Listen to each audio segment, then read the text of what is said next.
How's it going, everyone, and welcome back to the channel. So in today's video, I'll be teaching you guys two ways on how to get past Zscaler on your Chromebooks. So without further ado, let's dive right in.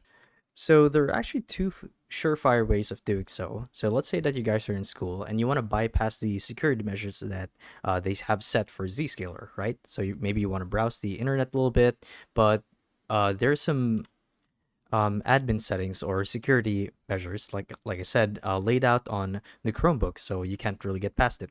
So the two ways on how you could actually do it is you want to go to this link called Kill Zscaler. So it's a file on GitHub, and to simply apply this, you just want to simply download this and run the application, and that should be it.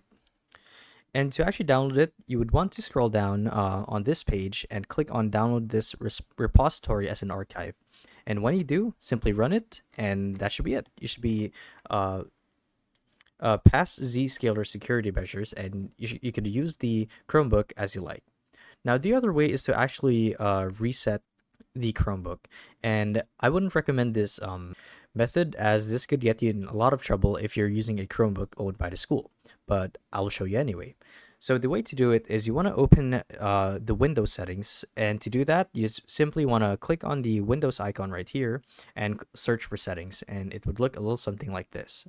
Now, once you find yourselves on this page, you want to click on recovery options, as you guys can see here, and click on recovery options or recovery. It doesn't really matter. So when you do, you'll have two options here. You could either reset this PC or do an advanced startup.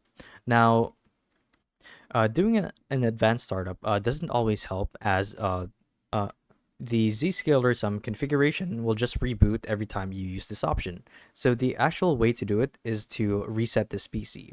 Although this would do a clean wipe of the Chromebook, so that's why I don't recommend this feature.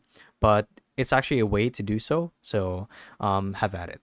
So yeah, that's how you guys get past Zscaler security on your Chromebook. So hopefully this video helped you guys out. And if it did, be sure to let us know down in the comment section below.